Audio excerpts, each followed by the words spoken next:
السلام علیکم پاکستانیوں.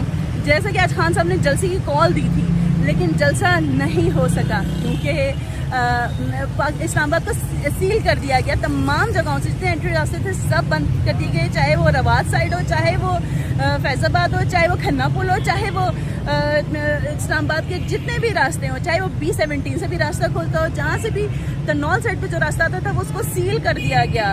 اور آپ میرے پیچھے دیکھ سکتے ہیں میں صرف فیض آباد کھڑی ہوئی ہوں اور فیض آباد میں اس وقت یہ آپ کو پتا ہوگا کہ یہ کنٹینرز آپ کو جو میرے پیچھے نظر آ رہے ہوں گے کنٹینرز لگائے گئے ہیں. انہیں کوئی پرواہ نہیں ہے کہ یہاں پہ میرے سامنے ایک دو یہاں پر ایمبولینس بھی آئیں کہ پیشنٹ بھی ہیں اس میں, لیکن صبح اتنا ڈر ہے اس PTI کا کہ یہ رات کے لگے ہوئے کنٹینرز جو کہ ابھی شام کے 6 بج چکے ہیں اور ابھی تک ان کو ہٹایا نہیں گیا.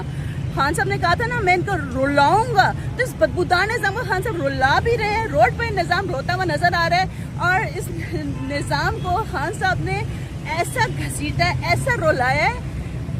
ایک قید میں بیٹھے ہوئے انسان سے بھی اتنا ان کا ڈر. تو خان صاحب تو ہر طرح سے جب بھی کال دیتے ہیں تو ان کے یہی تماشے چلتے ہیں. خان صاحب اور PTI پاکستان زندہ باد.